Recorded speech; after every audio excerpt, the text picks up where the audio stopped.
Good morning मेरे प्यारे प्यारे बच्चों, आइए जल्दी से हमारे साथ जुड़ जाइए। मैं मिसेस नीरू मलिक आपके लिए 4 बायोलॉजी टॉपिक्स, हर एक टॉपिक को ईजिएस्ट तरीके से करने के लिए मेरे साथ बने रहिए। मेरे चैनल को सब्सक्राइब करिए, लाइक करिए। कोविड-19 की वजह से बहुत से ऐसे स्टूडेंट्स हैं जिनका पढ़ाई में बहुत ही ज़्यादा लॉस हो रहा है, उन्हें कुछ समझ में नहीं आ रहा। कुछ बच्चे यूट्यूब से देख रहे हैं, कुछ कहीं से स्टडीज़, कुछ कहीं से स्टडीज़। हम आए हैं बेसिकली जो students 10th 11th 12th standard में हैं वो हर टॉपिक को ऐसा छोटा छोटा समझिए कि आपके फ्यूचर में नीट एग्ज़ाम्स के लिए बहुत ही इम्पोर्टेंट हो। हमारा फर्स्ट टॉपिक है digestive system of our human body. अब बच्चों हम देखिए, हम फूड लेते हैं, एयर लेते हैं जिंदा रहने के लिए, लेकिन हमारी बॉडी में वो किस किस तरीके से फंक्शन करते हैं ये जानना हमारे लिए बहुत ही ज़्यादा इम्पोर्टेंट है। आप साथ साथ डायग्राम बनाइए और बहुत ही इजी तरीके से बहुत सारे इम्पोर्टेंट पॉइंट्स को कैच करिए एंड साथ के साथ नोट्स बनाते रहिए।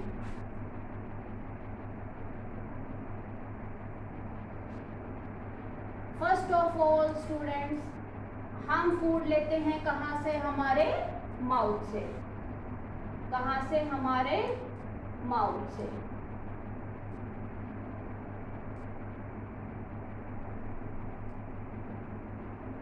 सेकेंडली मेरे बच्चों, जब हमने माउथ से खाना लिया, भोजन अपने माउथ से अंदर लिया, उसको हमने, उसके बाद हमारा सेकेंड पॉइंट आता है बक्कल कैविटी एंड इसके बाद आता है फूड पाइप।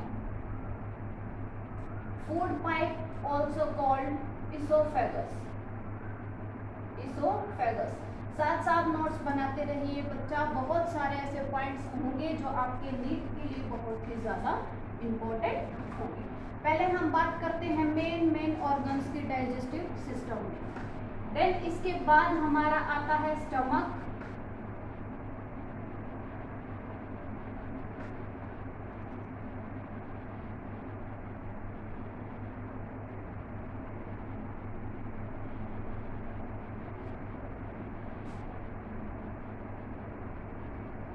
साथ साथ डायग्राम बनाते रहिए बच्चे, ताकि बाद में आपको कोई भी प्रॉब्लम क्रिएट ना हो। कुछ इस शेप में कोलाइडल में हमारा है स्मॉल इंटेस्टाइन,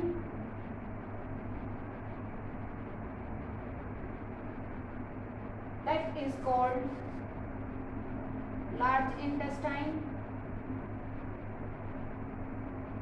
स्मॉल इंटेस्टाइन,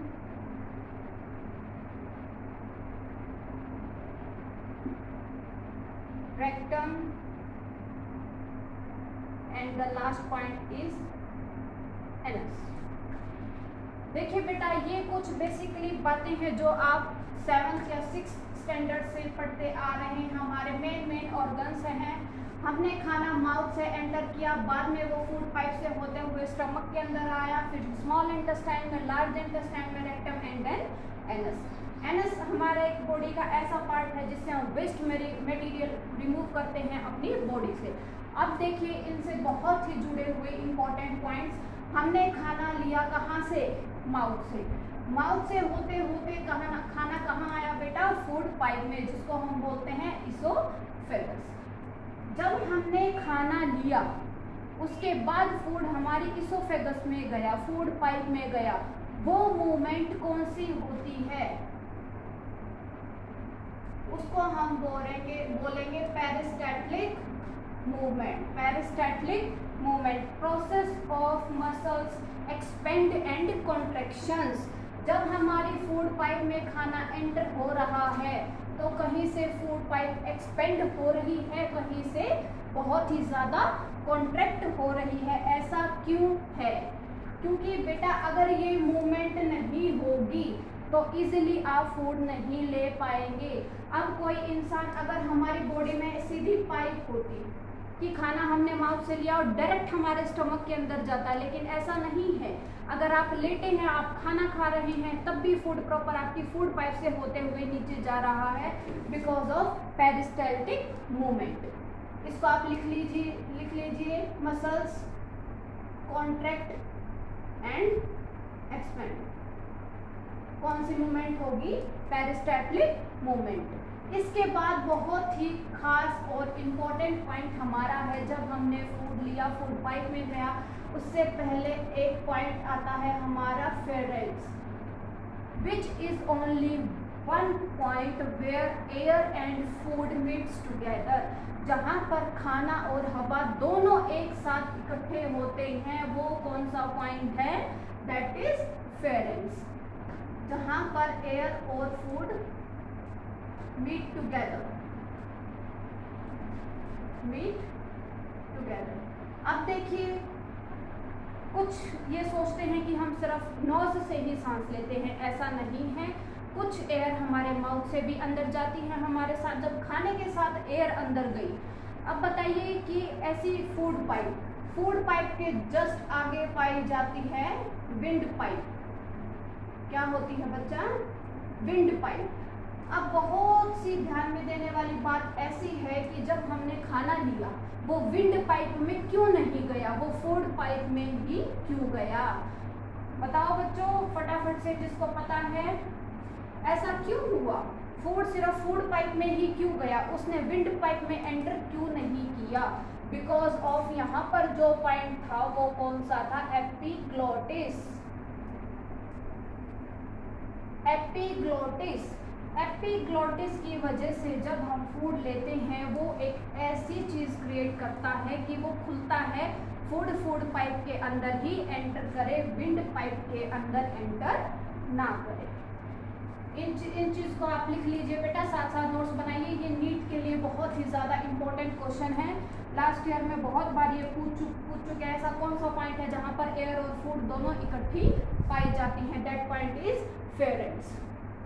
उसके बाद ठीक फेरेंस के नीचे हमारा पॉइंट पाया जाता है लेरेंस। लेरेंस क्या होता है बेटा? Which is very play important role in human speech, जो हमारे बोलने के लिए बहुत ही ज़्यादा सक्षम है। लेरेंस, जिसको हम बोलते हैं साउंड बॉक्स, जिसको बोला जाता है साउंड बॉक्स।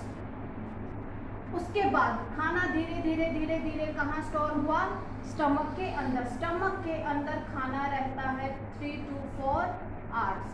3 से 4 घंटे तक खाना स्टमक के अंदर स्टोर होता है, वहाँ पर उसका डाइजेशन शुरू हो जाता है। स्टमक के अंदर डाइजेशन जब शुरू होता है बेटा, तो यहाँ पर भी कुछ ऐसी ग्लैंड्स हैं जो क्या सीक्रेट करती हैं? क्या सीक्रेट करती हैं? Gastric juice. इसको आप यहाँ पर देखिए, ध्यान से समझिए बेटा, बहुत ही इजीली तरीके से हर पॉइंट को साथ साथ लेते चलिए। गैस्ट्रिक जूस, इसको हम 3 कंपोनेंट्स में डिवाइड करते हैं। कितने में? 3 कंपोनेंट्स में डिवाइड करते हैं। First is pepsin, second is dilute hydrochloric acid and the third is mucus. Pepsin का क्या काम होता है? जितना भी हम फूड के साथ प्रोटीन ले रहे हैं, उसको डाइजेस्ट करने के लिए कौन काम करेगा? Pepsin, for digest protein. Hydrochloric acid, अब आपको पता है कि एसिड की वजह से बहुत सारे ऐसे जर्म्स हैं जो नष्ट हो जाते हैं, डैमेज हो जाते हैं। उसके लिए जो हमारे खाने के साथ जर्म्स हमारे अंदर एंटर कर रहे हैं, उनको मारने के लिए कौन काम करेगा? Dilute hydrochloric acid. अब बेटा सबको पता है जर्म्स खत्म हो गए, प्रोटीन एडजस्ट हो गया, लेकिन एसिड की वजह से हमारे स्टमक में अल्सर बन सकते हैं। इसको रोकने के लिए इसकी प्रोटेक्शन कौन करता है? म्यूकस, ताकि एसिड की वजह से स्टमक में अल्सर ना बने। अल्सर को बनने से रोकने के लिए कौन हेल्प करेगा? म्यूकस। इसके बाद खाना ने कहाँ एंट्री करी? स्मॉल इंटेस्टाइन में। बहुत ही ज़्यादा important and main point for NEET exams. Small intestine की लेंथ होती है अबाउट 6 मीटर। लार्ज इंटेस्टाइन की लेंथ होती है अबाउट 1.5 मीटर। अब देखिए बेटा, 6 metre about 2 floor of a house, इतनी बड़ा स्मॉल इंटेस्टाइन हमारी बॉडी में कैसे एडजस्ट हो रहा है?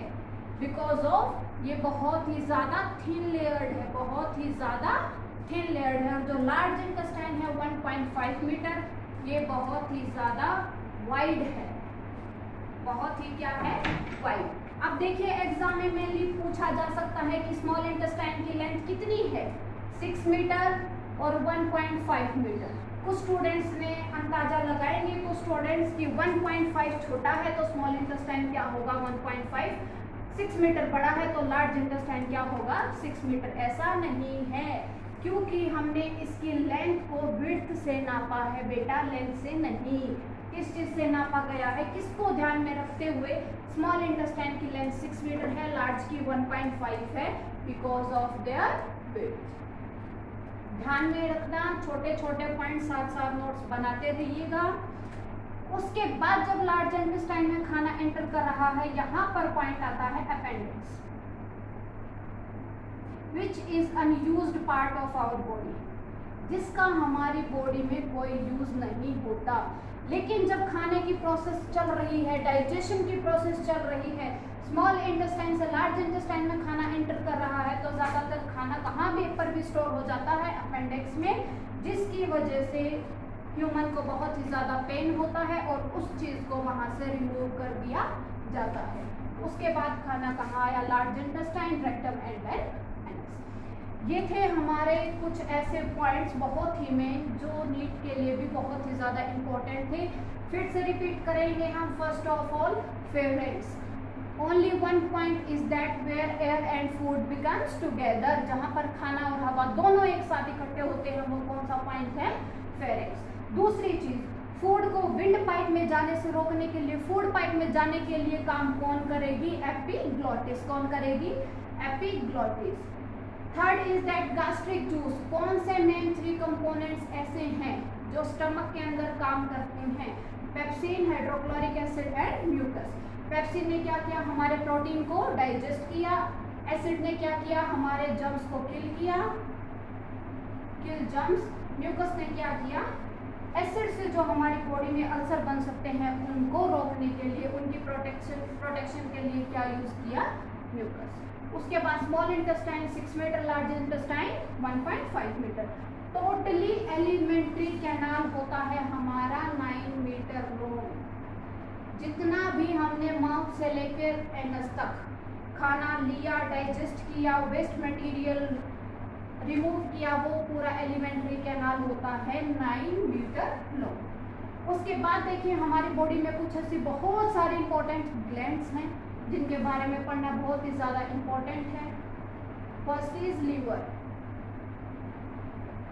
कौन सी है बच्चा, लीवर। अब बड़े ही ध्यान से देखना, very very very important question is that liver. Liver ऐसा इकलौता ग्लैंड है जो रिप्लेस हो सकता है, which is able to replace damage tissue with new cells, जो न्यू सेल्स बना के डैमेज टिश्यू को रिप्लेस कर सकता है फॉर 6 to 7 months। लिख लीजिए इसको आप। लीवर हमारे बीच में, हमारी बॉडी में एक ऐसी ग्लैंड है which replace damaged tissue with new cells, with new cells। Liver एक ऐसी सेल है जो डैमेज टिश्यू को नए सेल्स के साथ दोबारा रिप्लेस कर सकती है। कब तक, 6 से 7 महीने के अंदर। उसके बाद यहाँ पर पॉइंट पाया जाता है लीवर के जस्ट साइड में gall bladder. Gall bladder, gall bladder का काम क्या होता है बेटा, जो चीज, जो लीवर एक ऐसा एंजाइम सिक्रेट करता है जिसका नाम है bile, yellow greenish bile. Yellow greenish bile को कौन स्टोर करता है, गॉल ब्लैडर। जब डाइजेशन में इसकी बहुत ही ज्यादा जरूरत पड़ती है तो गॉल ब्लैडर इसको कहाँ पर ट्रांसफर कर देगा, स्मॉल इंटेस्टाइन में, जहाँ पर हमारा डाइजेशन कंप्लीट हो जाता है। उसके बाद यहाँ जस्ट स्टमक के नीचे पाया जाता है पेनक्रियास। क्या पाया जाता है बच्चा, पेनक्रियास। पेनक्रियास भी 3 एंजाइम सीक्रेट करता है। कौन कौन से हैं वो, first pancreatic amylase, second is trypsin and the third is lipase. And the third is lipase. अब देखिए लीवर के साथ साथ एक क्वेश्चन भी बहुत ही अहम जुड़ा है, हमारी बॉडी में सबसे लार्जेस्ट ग्लैंड कौन सी है, वो भी कौन सी है, लीवर। जो दोबारा रिप्लेस हो जाती है वो भी कौन सी है, हमारी लीवर।